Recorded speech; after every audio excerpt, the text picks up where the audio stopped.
ಹೈದರಾಬಾದ್ ಕರ್ನಾಟಕ ಪ್ರದೇಶವು ಕರ್ನಾಟಕದ ಉತ್ತರದಲ್ಲಿರುವ ಜಿಲ್ಲೆಗಳನ್ನೊಳಗೊಂಡ ನಾಡಾಗಿದ್ದು, ಇದು ಕಲೆ, ಸಂಸ್ಕೃತಿ, ಇತಿಹಾಸ, ಧರ್ಮ ಮತ್ತು ರಾಜಕೀಯ ರಂಗಗಳಲ್ಲಿ ತನ್ನದೇ ಆದ ಛಾಪು ಮೂಡಿಸಿದೆ.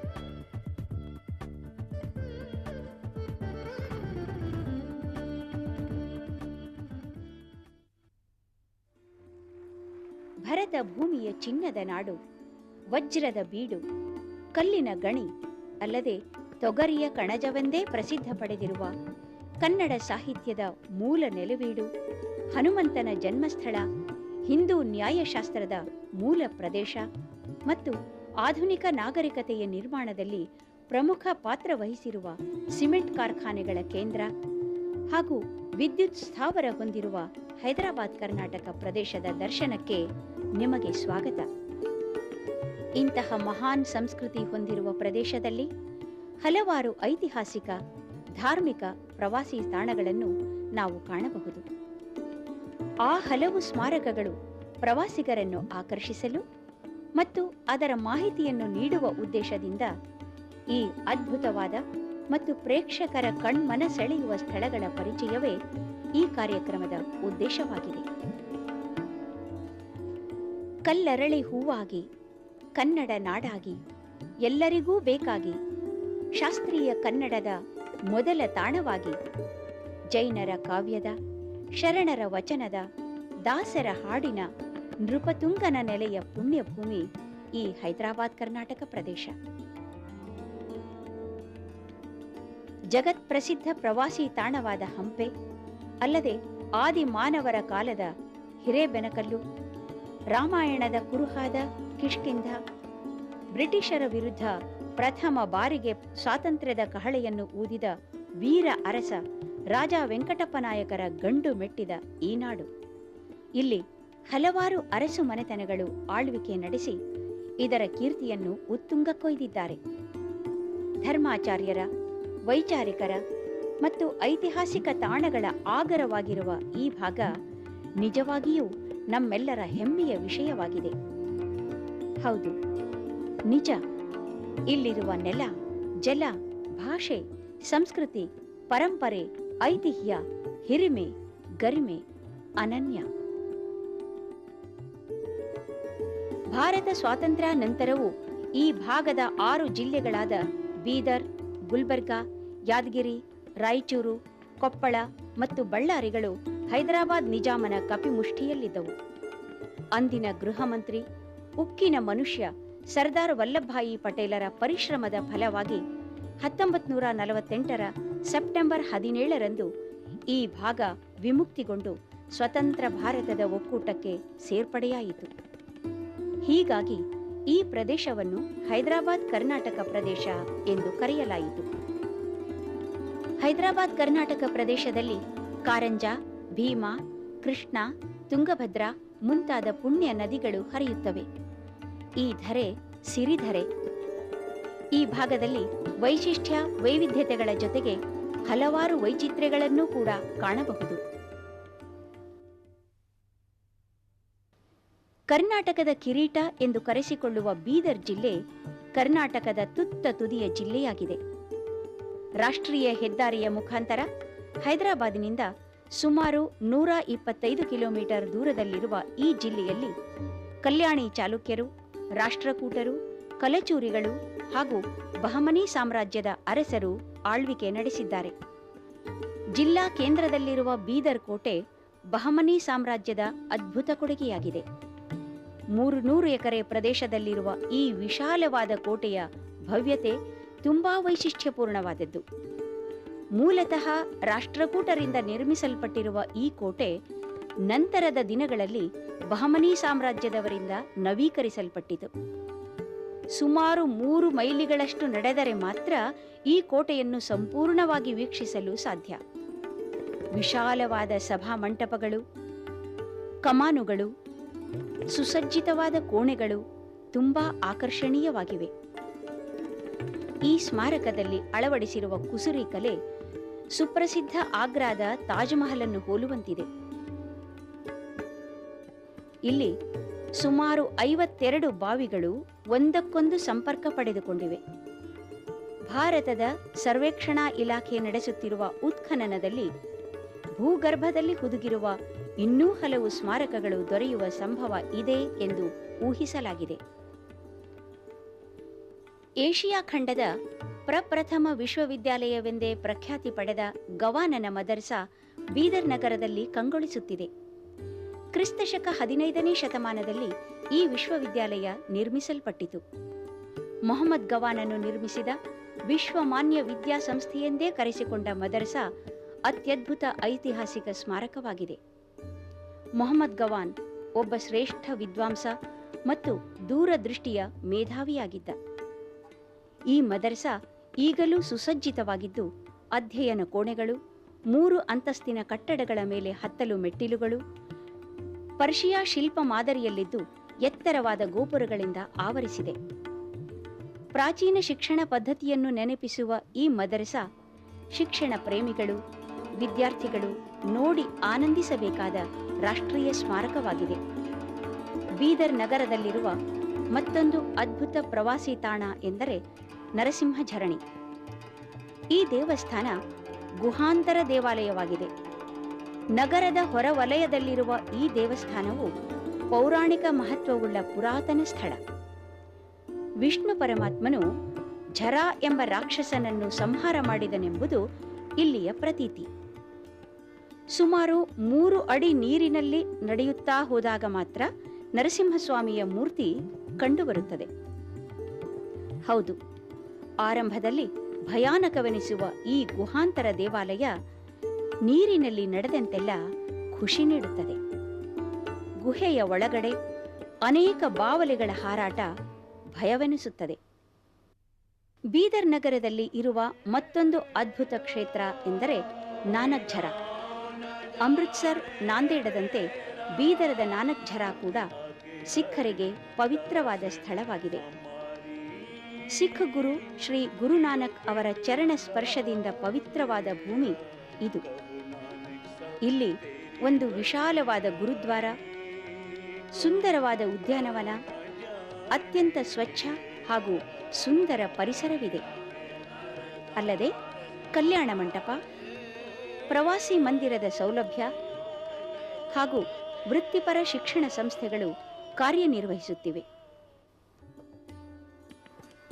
ಇವುಗಳಲ್ಲದೆ ಮುಂದೆ ನೋಡಿ, ಹುಮನಾಬಾದದಿಂದ ಸುಮಾರು 10 ಕಿಲೋಮೀಟರ್ ದೂರದಲ್ಲಿ ಜಲಸಂಗ್ವಿ ಗ್ರಾಮದಲ್ಲಿ ಅತ್ಯಂತ ಸುಂದರ ಮಹಾದೇವ ದೇವಾಲಯವಿದೆ. ಈ ಪ್ರದೇಶದಲ್ಲೂ ಇಂಥ ಸುಂದರ ಶಿಲ್ಪಕಲೆ ನೋಡಲು ಸಿಗುತ್ತವೆ.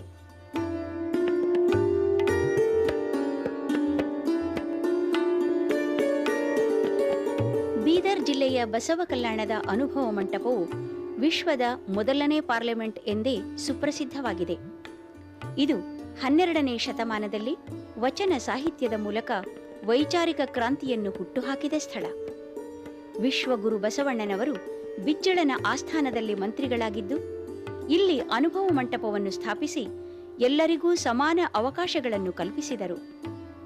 ಅರಿವಿನ ಮನೆ, ಭವ್ಯ ಕೋಟೆ ಮುಂತಾದ ಪ್ರೇಕ್ಷಣೀಯ ಸ್ಥಳಗಳೂ ಇಲ್ಲಿವೆ.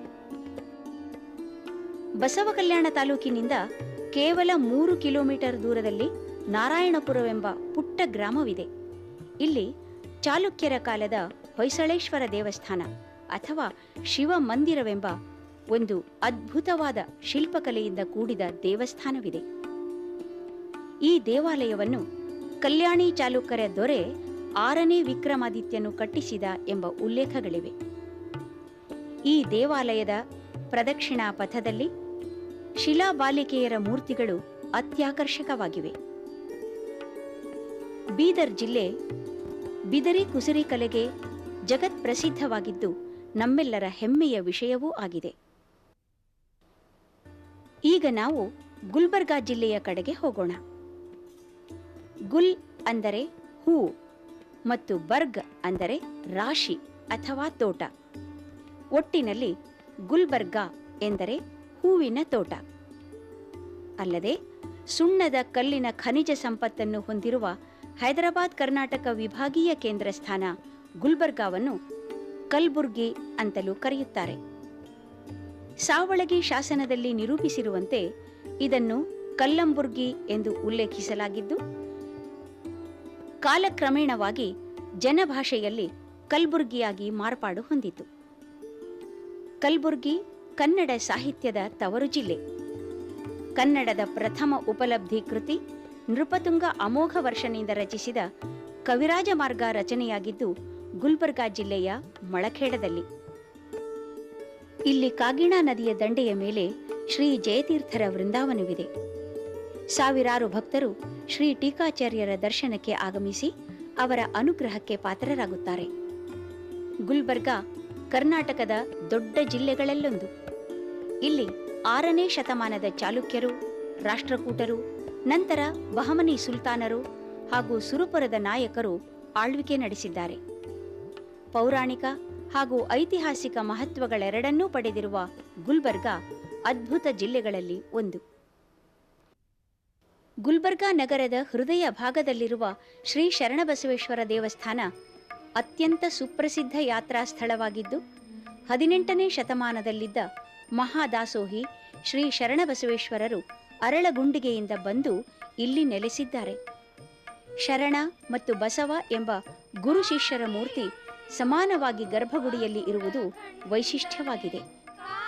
ಏಕೆಂದರೆ ಇಂಥ ಗುರು ಶಿಷ್ಯರ ಸಮತಾಭಾವದ ಸಂಕೇತ ನಾವು ವಿರಳವಾಗಿ ನೋಡುತ್ತೇವೆ. ತಮ್ಮ ದಾಸೋಹ ತತ್ವದ ಮೂಲಕ ಸರ್ವರಿಗೂ ಸರ್ವ ಸಮಾನತೆ ನೀಡಿದ ಪುಣ್ಯಪುರುಷ. ಆರಾಧ್ಯ ದೈವವಾದ ಶರಣಬಸವೇಶ್ವರರ ದಾಸೋಹ ಮನೆ, ಶಾಶ್ವತ ನಂದಾದೀಪವನ್ನು ವೀಕ್ಷಿಸಲು ಲಕ್ಷಗಟ್ಟಲೆ ಭಕ್ತರು ಇಂದಿಗೂ ದರ್ಶನಕ್ಕಾಗಿ ಬರುತ್ತಾರೆ. ಇಲ್ಲಿ ಹಲವಾರು ಶಿಕ್ಷಣ ಸಂಸ್ಥೆಗಳು ಇಂದಿನ ಅಪ್ಪನವರಾದ ಪೂಜ್ಯ ಡಾಕ್ಟರ್ ಶರಣಬಸವಪ್ಪ ಅಪ್ಪಾರವರು ಸ್ಥಾಪಿಸಿ ಮುನ್ನಡೆಸುತ್ತಿದ್ದಾರೆ.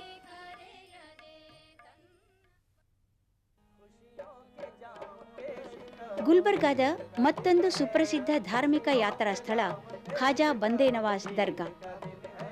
ಪರ್ಷಿಯಾ ದೇಶದ ಸೂಫಿ ಸಂತರಾದ ಖಾಜಾ ಬಂದೇ ನವಾಜರು ಭಾವೈಕ್ಯತೆಯ ಪ್ರತೀಕವಾಗಿದ್ದಾರೆ. ಇವರ ದರ್ಗಾಕ್ಕೆ ವರ್ಷವಿಡೀ ಲಕ್ಷಾಂತರ ಭಕ್ತರು ದರ್ಶನಕ್ಕಾಗಿ ಬರುತ್ತಾರೆ. ಇದು ದಕ್ಷಿಣ ಭಾರತದ ಅತ್ಯಂತ ಸುಪ್ರಸಿದ್ಧ ಸೂಫಿ ಯಾತ್ರಾ ಸ್ಥಳವಾಗಿದೆ. ಅತ್ಯಂತ ವಿಶಾಲವಾದ ಈ ದರ್ಗಾ ಇಂಡೋ ಇಸ್ಲಾಮಿಕ್ ಶೈಲಿಯಲ್ಲಿ ನಿರ್ಮಿತವಾಗಿದೆ. ಇಲ್ಲಿನ ಗ್ರಂಥಾಲಯದಲ್ಲಿ ಉರ್ದು, ಅರೇಬಿಕ್ ಮತ್ತು ಪರ್ಷಿಯನ್ ಭಾಷೆಯ ಸುಮಾರು 10,000ಕ್ಕೂ ಹೆಚ್ಚು ಪುಸ್ತಕಗಳಿವೆ ಎಂಬುದು ಮೆಚ್ಚುವ ವಿಷಯವಾಗಿದೆ. ಗುಲ್ಬರ್ಗಾದಲ್ಲಿ ಕೋಟೆಯ ಒಳಭಾಗದಲ್ಲಿರುವ ಜುಮ್ಮಾ ಮಸೀದಿ ಈ ಜಿಲ್ಲೆಯ ಮತ್ತೊಂದು ಅದ್ಭುತ. ಈ ಮಸೀದಿಯಲ್ಲಿ 5,000 ಜನರು ಏಕಕಾಲದಲ್ಲಿ ಪ್ರಾರ್ಥನೆ ಮಾಡಲು ಸ್ಥಳಾವಕಾಶವಿದೆ. 38,016 ಚದರ ಅಡಿಯಲ್ಲಿ 250 ಕಮಾನುಗಳಿರುವ ಈ ಜುಮ್ಮಾ ಮಸೀದಿಯು ಸ್ಪೇನ್ ದೇಶದ ಸುಪ್ರಸಿದ್ಧ ಕಾರ್ಡೋವಾ ಮಸೀದಿಯನ್ನು ಹೋಲುವಂತಿದೆ. ಈ ಸ್ಮಾರಕ ಪರ್ಷಿಯಾ ದೇಶದ ವಾಸ್ತುಶಿಲ್ಪಕಾರರಿಂದ 1367ರಲ್ಲಿ ನಿರ್ಮಿಸಲ್ಪಟ್ಟಿತು. ಇದು ದಕ್ಷಿಣ ಭಾರತದ ಅತ್ಯಂತ ಪುರಾತನವಾದ ಹಾಗೂ ಒಂದೇ ಮೇಲ್ಛಾವಣಿಯ ಈ ಮಾದರಿಯ ಏಕೈಕ ಮಸೀದಿಯಾಗಿದೆ. ಗುಲ್ಬರ್ಗಾ ನಗರದ ಮಧ್ಯಭಾಗದಲ್ಲಿ ರಾರಾಜಿಸುತ್ತಿರುವುದೇ ಶರಣಬಸವೇಶ್ವರ ಕೆರೆ ಮತ್ತು ಅಲ್ಲಿನ ಉದ್ಯಾನವನ. ಸುಮಾರು 55 ಎಕರೆ ವಿಶಾಲ ಪ್ರದೇಶದಲ್ಲಿ ಮನೋಲ್ಲಾಸವನ್ನು ನೀಡುವ ಸುಂದರ ತಾಣ ಇದಾಗಿದೆ. ಸುಂದರವಾದ ಗಿಡಮರಗಳು, ಮಕ್ಕಳ ಆಟಿಕೆಗಳು ಮತ್ತು ಡೋಣಿ ವಿಹಾರ ನಿಜವಾಗಿಯೂ ನಮ್ಮೆಲ್ಲರನ್ನು ಉಲ್ಲಸಿತಗೊಳಿಸುತ್ತದೆ. ಗುಲ್ಬರ್ಗಾ ನಗರದಲ್ಲಿರುವ ಇನ್ನೊಂದು ಅದ್ಭುತ ಪ್ರೇಕ್ಷಣೀಯ ಸ್ಥಳ ಎಂದರೆ ಬುದ್ಧ ವಿಹಾರ. ಸುಮಾರು 70 ಎಕರೆ ಪ್ರದೇಶದಲ್ಲಿದ್ದು ಆಕರ್ಷಕವಾಗಿ ಹಾಗೂ ಕಲಾತ್ಮಕವಾಗಿ 2008ರಲ್ಲಿ ಸುಮಾರು 8 ಕೋಟಿ ರೂಪಾಯಿ ವೆಚ್ಚದಲ್ಲಿ ನಿರ್ಮಾಣಗೊಂಡಿದೆ. ಈ ಕಟ್ಟಡ ಭವ್ಯ ಶಿಲ್ಪಕಲೆಯ ದ್ಯೋತಕವಾಗಿದೆ. ಈ ವಿಹಾರದಲ್ಲಿ ಸ್ಥಾಪಿಸಲ್ಪಟ್ಟ ಥೈಲ್ಯಾಂಡ್ನಿಂದ ತರಿಸಿದ ಚಿನ್ನ ಲೇಪಿತ ಬುದ್ಧನ ವಿಗ್ರಹವು ಮನಮೋಹಕವಾಗಿದೆ. ಇಂತಹ ಭವ್ಯ ಸ್ಮಾರಕ ಹೈದರಾಬಾದ್ ಕರ್ನಾಟಕ ಪ್ರದೇಶದಲ್ಲಿರುವುದು ನಮಗೆ ಹೆಮ್ಮೆಯ ವಿಷಯ ಎಂದು ಹೇಳಬಹುದು. ಈ ಜಿಲ್ಲೆಯ ಪ್ರಮುಖ ಸ್ಥಳಗಳೆಂದರೆ ಚಿತ್ತಾಪುರ ತಾಲೂಕಿನಲ್ಲಿರುವ ಸನ್ನತಿ.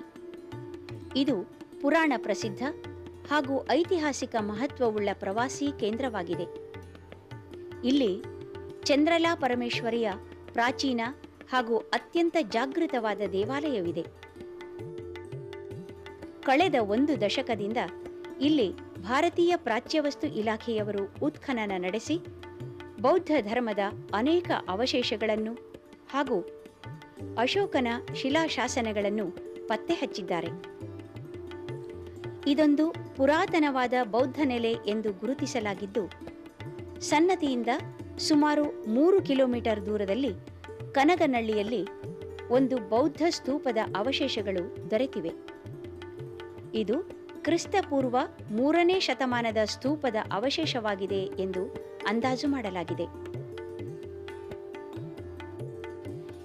ಪ್ರಾಚೀನ ಕಾಲದ ಪ್ರಸಿದ್ಧ ವಿದ್ಯಾಸಂಸ್ಥೆಗಳಲ್ಲೊಂದಾದ ಉತ್ತರ ಭಾರತದ ನಲಂದಾ ವಿಶ್ವವಿದ್ಯಾಲಯವನ್ನು ಹೋಲುವಂಥ ಶಿಕ್ಷಣ ಸಂಸ್ಥೆ ಕಲಬುರಗಿ ಜಿಲ್ಲೆಯ ಚಿತ್ತಾಪುರ ತಾಲೂಕಿನ ನಾಗಾವಿಯಲ್ಲಿತ್ತು. ಇದನ್ನು ಘಟಿಕಾಸ್ಥಾನ ಎಂದು ಕರೆಯಲಾಗುತ್ತಿತ್ತು. ಅಲ್ಲಿ ದೊರೆತಿರುವ ಶಾಸನಗಳ ಆಧಾರದ ಮೇಲೆ ಈ ಘಟಿಕಾಸ್ಥಾನದ ಮಾಹಿತಿಯನ್ನು ನಾವು ಪಡೆದುಕೊಳ್ಳಬಹುದು. ಈ ಪ್ರದೇಶದಲ್ಲಿ ಹಲವಾರು ಪಾಳು ಬಿದ್ದ ಐತಿಹಾಸಿಕ ಸ್ಮಾರಕಗಳನ್ನು ಕೂಡ ನಾವು ಕಾಣಬಹುದು. ಗುಲ್ಬರ್ಗಾದಿಂದ ಸುಮಾರು 45 ಕಿಲೋಮೀಟರ್ ದೂರದಲ್ಲಿ ಅಫ್ಜಲ್ಪುರ್ ತಾಲೂಕಿನಲ್ಲಿರುವ ದೇವಲ್ಗಾಣಗಾಪುರ ಒಂದು ಪವಿತ್ರ ಕ್ಷೇತ್ರವಾಗಿದೆ. ಗಂಗಾ ಯಮುನಾ ಸಂಗಮದ ಹಾಗೆ ಇಲ್ಲಿ ಅಮರ್ಜಾ ಮತ್ತು ಭೀಮಾ ನದಿಗಳ ಸಂಗಮವಿದೆ. ಇಲ್ಲಿ ದತ್ತಾತ್ರೇಯನ ದೇವಸ್ಥಾನವಿದೆ. ಔದುಂಬರ ವೃಕ್ಷ, ಭಸ್ಮದ ಗುಡ್ಡ ಹಾಗೂ ಮದಕರಿ ಬೇಡುವುದು ಇಲ್ಲಿನ ವಿಶೇಷವಾಗಿದೆ. ವಿವಿಧ ರಾಜ್ಯಗಳಿಂದ ಸಹಸ್ರಾರು ಭಕ್ತರು ಈ ದೇವಸ್ಥಾನಕ್ಕೆ ಬಂದು ಪುನೀತರಾಗುತ್ತಾರೆ.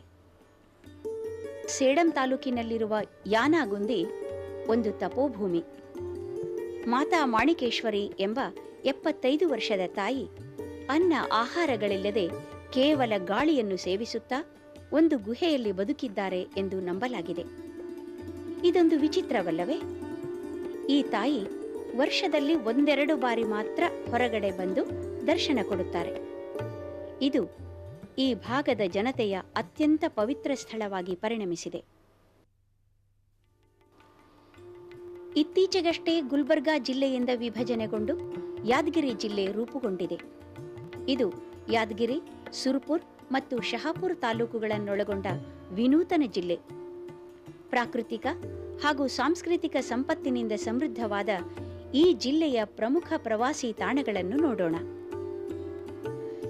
ಬೀದರ್ ಶ್ರೀರಂಗಪಟ್ಟಣ ಹೆದ್ದಾರಿಯಲ್ಲಿ ಶಹಾಪುರದ ಬೆಟ್ಟದ ಮೇಲೆ ಮಲಗಿರುವ ಬುದ್ಧನ ದೃಶ್ಯ ನಾವು ನೋಡಬಹುದು.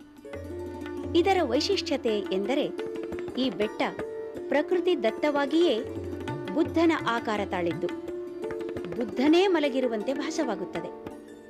ದೂರದಿಂದ ನೋಡಿದರೆ ಬುದ್ಧನ ಹಣೆ, ಮೂಗು ಮತ್ತು ಎದೆಯ ಮೇಲೆ ಕೈಯಿಟ್ಟು ನಿದ್ರೆ ಮಾಡುತ್ತಿರುವ ದೃಶ್ಯ ನಮಗೆ ಕಾಣುತ್ತದೆ. ಏನಾಶ್ಚರ್ಯ! ಬೆಟ್ಟವೇ ಬುದ್ಧನ ಹಾಗೆ ಮಲಗಿದೆಯೇ? ಇದೊಂದು ವಿಸ್ಮಯವೇ. ಸುರಪುರ ತಾಲೂಕಿನಲ್ಲಿರುವ ಬೋನಾಳಕೆರೆ ಹಾಗೂ ಪಕ್ಷಿಧಾಮವನ್ನು ಬ್ರಿಟಿಷರು ಕ್ರಿಸ್ತಶಕ 1844ರಲ್ಲಿ ಪುನಶ್ಚೇತನಗೊಳಿಸಿದ್ದಾರೆ. ಸುರಪುರ ಪಟ್ಟಣದಲ್ಲಿರುವ ಇನ್ನೊಂದು ಅದ್ಭುತ ಪ್ರವಾಸಿ ಸ್ಥಳ ಅಂದರೆ ಟೇಲರ್ ಮಂಜಿಲ್. ಕ್ರಿಸ್ತಶಕ 1844ರಲ್ಲಿ ಸುರಪುರದಲ್ಲಿ ಬ್ರಿಟಿಷರ ರೆಸಿಡೆಂಟ್ ಆದ ಕರ್ನಲ್ ಮೆಡೋಸ್ ಟೇಲರ್ ತನ್ನ ವಾಸಗೃಹವಾಗಿ ಈ ಕಟ್ಟಡ ನಿರ್ಮಿಸಿದ್ದಾರೆ. ಬೆಟ್ಟದ ಮೇಲಿರುವ ಈ ಕಟ್ಟಡದ ಮುಂಭಾಗದಲ್ಲಿ ನಿಂತು ಕಣ್ಣು ಹಾಯಿಸಿದರೆ ಸುರಪುರದ ಕೋಟೆ, ಅರಮನೆ ಮತ್ತು ಸುರಪುರ ನಗರವನ್ನು ವೀಕ್ಷಿಸಬಹುದು. ಈ ಕಟ್ಟಡದ ತಾಂತ್ರಿಕ ಕೌಶಲ್ಯ ಕಲ್ಪನಾತೀತ. ಇಲ್ಲಿ ಅಳವಡಿಸಿರುವ ಬಾಗಿಲುಗಳನ್ನು ಗಮನಿಸಿದರೆ ಪ್ರತಿಯೊಂದು ಬಾಗಿಲು ಒಂದಕ್ಕೊಂದು ಅಂತರ ಜೋಡಣೆಯಿಂದ ಕೂಡಿವೆ. ನಾವು ಒಂದು ಬಾಗಿಲನ್ನು ತೆಗೆದಾಗ ಕಟ್ಟಡದ ಎಲ್ಲಾ ಬಾಗಿಲುಗಳು ಏಕಕಾಲದಲ್ಲಿ ತಾವಾಗಿಯೇ ಶಬ್ದ ಮಾಡಿ ತೆರೆದುಕೊಳ್ಳುತ್ತವೆ. ಈಗ ರಾಯಚೂರು ಜಿಲ್ಲೆಗೆ ಪ್ರವೇಶಿಸೋಣ. ರಾಜರ ಊರು ರಾಯಚೂರು ಜಾತ್ರೆಗಳ ಜಿಲ್ಲೆ. ಹರಿದಾಸರ ವಿದ್ವತ್ತು, ವಿವೇಕದ ಜೊತೆಗೆ ವಿದ್ಯುತ್ ಸ್ಥಾವರ ಹೊಂದಿರುವ ಜಿಲ್ಲೆ. ಇಲ್ಲಿಂದ ಹರಿದಾಸ ಸಾಹಿತ್ಯ ಪರಂಪರೆಯನ್ನು ಜಗತ್ತಿಗೆ ಸಾರಿದೆ. ರಾಯಚೂರು ಸಾಂಸ್ಕೃತಿಕವಾಗಿ ಅತ್ಯಂತ ಶ್ರೀಮಂತ ಜಿಲ್ಲೆಯಾಗಿದೆ. ಇಲ್ಲಿ ಬಂಗಾರದ ನಿಕ್ಷೇಪವಿರುವ ಹಟ್ಟಿ ಚಿನ್ನದ ಗಣಿ ಇದೆ. ರಾಯಚೂರು ನಗರದಲ್ಲಿರುವ ಭವ್ಯ ಕೋಟೆ ಹಾಗೂ ವಸ್ತು ಸಂಗ್ರಹಾಲಯ ಪ್ರವಾಸಿಗರ ಆಕರ್ಷಣೀಯ ಸ್ಥಳಗಳಾಗಿವೆ. ಈಗ ಲಿಂಗಸುಗೂರು ತಾಲೂಕಿನಲ್ಲಿನ ಇತಿಹಾಸ ಪ್ರಸಿದ್ಧ ಮಸ್ಕಿ ಶಾಸನವನ್ನು ನಾವು ವೀಕ್ಷಿಸೋಣ.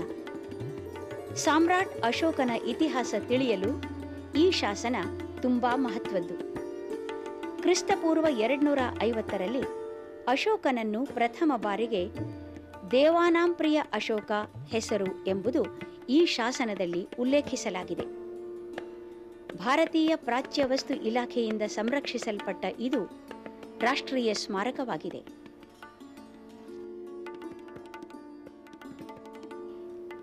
ಈಗ ಲಿಂಗಸುಗೂರು ತಾಲೂಕಿನಲ್ಲಿರುವ ಮುದ್ಗಲ್ ಕೋಟೆ ನೋಡಿ.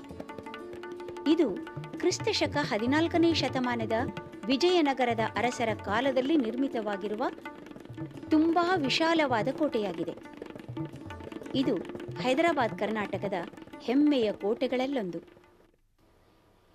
ಇನ್ನು ಕೊಪ್ಪಳ ಜಿಲ್ಲೆಗೆ ಹೋಗೋಣ. ಮಹಾಕೋಪಣ ನಗರ ಎಂಬುದು ಕೊಪ್ಪಳದ ಪುರಾತನ ಹೆಸರು. ಇದು ಮಹಾಕಾವ್ಯ ರಾಮಾಯಣದಲ್ಲಿ ಬರುವ ಆಂಜನೇಯನನ್ನು ಜನುಮ ನೀಡಿದ ಜಿಲ್ಲೆ ಎಂದು ಖ್ಯಾತಿ ಪಡೆದುಕೊಂಡ ನಾಡು. ಈ ಜಿಲ್ಲೆಯ ಸುಪ್ರಸಿದ್ಧ ಬೀಡುಗಳನ್ನು ಈಗ ನೋಡೋಣ. ಈ ಜಿಲ್ಲೆಯಲ್ಲಿ ಗಂಗಾವತಿ ತಾಲೂಕಿನ ಆನೆಗುಂದಿ ಎಂಬಲ್ಲಿ ಅಂಜನಾದ್ರಿ ಬೆಟ್ಟವಿದೆ. ಇದನ್ನು ಕಿಷ್ಕಿಂಧೆ ನಗರಿ ಅಂತಲೂ ಕರೆಯುತ್ತಾರೆ. ಇಲ್ಲಿಯೇ ಹನುಮಂತನು ಜನಿಸಿದ ಎಂದು ನಂಬಲಾಗಿದೆ. ರಾಮಾಯಣದ ಅನೇಕ ಪ್ರಮುಖ ಘಟನೆಗಳಾದ ಸುಂದರಕಾಂಡ, ಸುಗ್ರೀವ ಹನುಮಂತರೊಡನೆ ರಾಮನ ಭೇಟಿ ಮುಂತಾದ ಘಟನೆಗಳು ಜರುಗಿದ ಸ್ಥಳವಾಗಿದೆ. ಸುಮಾರು 600 ಮೆಟ್ಟಿಲುಗಳನ್ನೇರಿ ಹೋದರೆ ಇಂದಿಗೂ ಮಗು ಆಂಜನೇಯನನ್ನು ಎತ್ತಿಕೊಂಡ ಅಂಜನಾದೇವಿಯ ದೇವಸ್ಥಾನವಿದೆ. ಆ ನಯನ ಮನೋಹರವಾದ ದೃಶ್ಯ ಮನಸ್ಸಿಗೆ ಮುದ ನೀಡುತ್ತದೆ. ಇವುಗಳಲ್ಲದೆ ವಿಶ್ವ ಪರಂಪರೆಯ ಸ್ಥಳಗಳಲ್ಲಿ ಒಂದಾದ ಬ್ರಿಟನ್ನಿನ ವಿಲ್ಟ್ಶೈರ್ನಲ್ಲಿರುವ ಅಸಂಖ್ಯಾತ ಪ್ರವಾಸಿಗರ ಮನಸೆಳೆಯುವ ಸ್ಟೋನ್ ಹ್ಯಾಂಜಸ್ಗಳನ್ನು ಹೋಲುವ ಅವಶೇಷಗಳನ್ನು ನಾವು ಗಂಗಾವತಿ ತಾಲೂಕಿನ ಹಿರೇಬೆನಕಲ್ಲು ಗ್ರಾಮದಲ್ಲಿ ಕಾಣಬಹುದು. ಇವು ಸುಮಾರು 3000 ವರ್ಷಗಳಷ್ಟು ಹಳೆಯದಾದ ಆದಿಮಾನವರ ಅವಶೇಷಗಳು. ಈ ಗ್ರಾಮದ ಹತ್ತಿರ ಸುಮಾರು 10,000 ಹೆಕ್ಟೇರ್ ಕಾಯ್ದಿಟ್ಟ ಅರಣ್ಯ ಪ್ರದೇಶದಲ್ಲಿ ಹಬ್ಬಿಕೊಂಡಿರುವ ಬೆಟ್ಟದ ತುದಿಯಲ್ಲಿ ಈ ನೆಲೆಗಳನ್ನು ನಾವು ಕಾಣಬಹುದು. ಆ ಕಾಲದಲ್ಲಿ ಯಾವುದೇ ಭಾರ ಎತ್ತುವ ಯಂತ್ರಗಳ ಸಹಾಯವಿಲ್ಲದೆ ನಮ್ಮ ಪೂರ್ವಜರು ಅತಿ ದೊಡ್ಡ ಬಂಡೆಗಲ್ಲುಗಳನ್ನು ಕೊರೆದು 10x10 ಅಳತೆಯ ಕಲ್ಲುಗಳನ್ನು ಜೋಡಿಸಿ ಶಿಲಾ ಸಮಾಧಿಗಳನ್ನು ನಿರ್ಮಾಣ ಮಾಡಿದ್ದು ಅವರ ತಂತ್ರಜ್ಞಾನಕ್ಕೆ ಸಾಕ್ಷಿಯಾಗಿದೆ.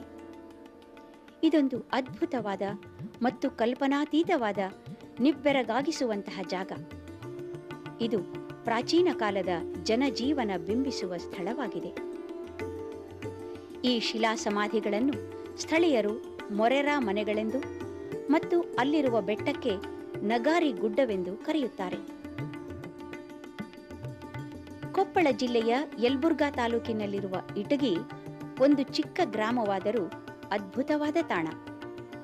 ಶಿಲ್ಪಕಲೆಗೆ ಹೆಸರಾಗಿ ದೇವಾಲಯಗಳ ಚಕ್ರವರ್ತಿ ಎನಿಸಿಕೊಂಡಿರುವ ಮಹಾದೇವ ದೇವಾಲಯ ಇರುವುದು ಇಲ್ಲಿಯೇ. ರಾಷ್ಟ್ರೀಯ ಸ್ಮಾರಕವಾದ ಈ ದೇವಾಲಯ ಚಾಲುಕ್ಯ ಶೈಲಿಯಲ್ಲಿ ನಿರ್ಮಾಣಗೊಂಡು 11ನೇ ಶತಮಾನದಲ್ಲಿ 6ನೇ ವಿಕ್ರಮಾದಿತ್ಯನ ಮಂತ್ರಿ ಮಹಾದೇವ ಎಂಬ ದಂಡನಾಯಕನು ನಿರ್ಮಿಸಿದ. ಕುಸುರಿ ಕಂಬಗಳು, ಸುಂದರ ಮೇಲ್ಛಾವಣಿ, ಗರ್ಭಗೃಹ, ಪ್ರದಕ್ಷಿಣಾ ಪಥ, ಅತ್ಯದ್ಭುತ ಶಿಲ್ಪ ಕೆತ್ತನೆಯ ಮೌನ ರೂಪದ ರೂಪದರ್ಶಿಗಳಾಗಿ ನಿಂತಿವೆ. ಇಡೀ ದೇವಾಲಯವೇ ಸೂಕ್ಷ್ಮ ಕೆತ್ತನೆಗಳಿಂದ ಕೂಡಿದೆ. ಈ ದೇವಾಲಯವು ಕರ್ನಾಟಕದ ಬೇಲೂರು ಹಾಗೂ ಹಳೇಬೀಡಿನ ಶಿಲ್ಪಕಲೆಗೆ ಸಮವಾಗಿದೆ ಎಂದರೆ ತಪ್ಪಾಗಲಾರದು. ಇದೇ ಜಿಲ್ಲೆಯ ಇನ್ನೊಂದು ಪ್ರಮುಖ ಪಟ್ಟಣ ಕನಕಗಿರಿ.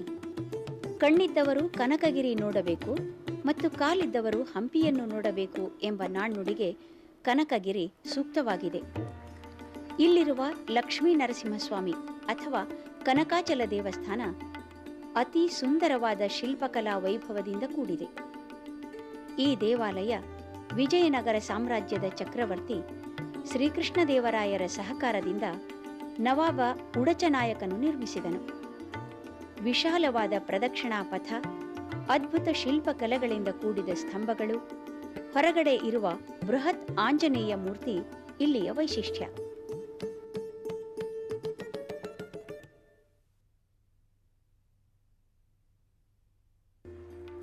ಬಳ್ಳಾರಿ ಜಿಲ್ಲೆ ಅಂದಾಕ್ಷಣ ನಮ್ಮೆಲ್ಲರಿಗೂ ನೆನಪಾಗುವುದು ವಿಶ್ವವಿಖ್ಯಾತ ಹಂಪೆ. ಕ್ರಿಸ್ತಶಕ 1336ರಿಂದ 1565ರವರೆಗೆ ವಿಜಯನಗರ ಸಾಮ್ರಾಜ್ಯದ ರಾಜಧಾನಿಯಾಗಿ ಮೆರೆದು ಭಾರತದ ಇತಿಹಾಸದಲ್ಲಿ ರಾರಾಜಿಸುತ್ತಿರುವ ಹಂಪೆಯ ವೈಭವ ವರ್ಣನಾತೀತವಾಗಿದೆ.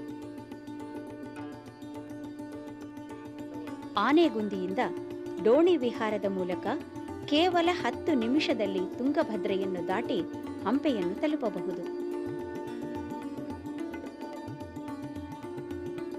ಹಂಪೆ ಇಂದು ವಿಶ್ವ ಪಾರಂಪರಿಕ ಸ್ಥಳಗಳಲ್ಲಿ ಒಂದು.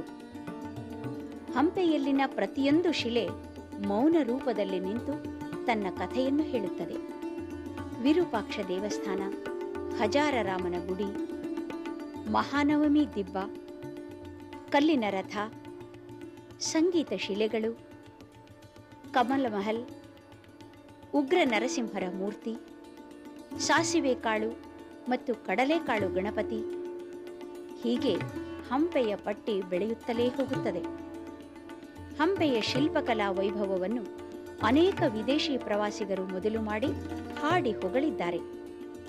ಭಾರತದ ಶಿಲ್ಪಕಲಾ ಕೇಂದ್ರಗಳಲ್ಲಿ ಒಂದು ವಿಶಿಷ್ಟ ಸ್ಥಾನವನ್ನು ಪಡೆದಿರುವ ಹಂಪೆ ನಮ್ಮ ಹೈದರಾಬಾದ್ ಕರ್ನಾಟಕ ಪ್ರದೇಶದಲ್ಲಿ ಇರುವುದು ಅತ್ಯಂತ ಹೆಮ್ಮೆಯ ಸಂಗತಿ. ವರ್ಷವಿಡೀ ಅಸಂಖ್ಯಾತ ಪ್ರವಾಸಿಗರು ಹಂಪೆಯನ್ನು ವೀಕ್ಷಿಸಲು ಬರುತ್ತಾರೆ. ಇದು ಪ್ರವಾಸಿಗರ ಕಣ್ಮನಗಳನ್ನು ತಣಿಸುವ ಈ ಭಾಗದ ಅದ್ಭುತ ಪ್ರವಾಸಿ ತಾಣವಾಗಿದೆ. ಅಬ್ಬಾ, ಎಂತಹ ಸುಂದರವಾದ ಪ್ರದೇಶ ಹೈದರಾಬಾದ್ ಕರ್ನಾಟಕ! ಎಷ್ಟೊಂದು ವೈವಿಧ್ಯಮಯವಾದ ಪ್ರವಾಸಿ ತಾಣಗಳು! ನೋಡಿ ಮನಸ್ಸಿಗೆ ತುಂಬಾ ಸಂತೋಷವಾಯಿತು. ಇದೀಗ ನಾವು ನೋಡಿದ್ದು ಕೆಲವು ಸ್ಥಳಗಳನ್ನು ಮಾತ್ರ. ನಮ್ಮ ಭಾಗದಲ್ಲಿ ಇನ್ನೂ ಬೆಳಕಿಗೆ ಬಾರದೇ ಇರುವ ಅನೇಕ ಸ್ಥಳಗಳಿವೆ. ಹಾಗಾದರೆ ಸ್ನೇಹಿತರೆ, ಬನ್ನಿ, ಎಲ್ಲರೂ ಬಂದು ಈ ಭಾಗದ ಅದ್ಭುತ ಪ್ರವಾಸಿ ಸ್ಥಳಗಳನ್ನು ನೋಡಿ.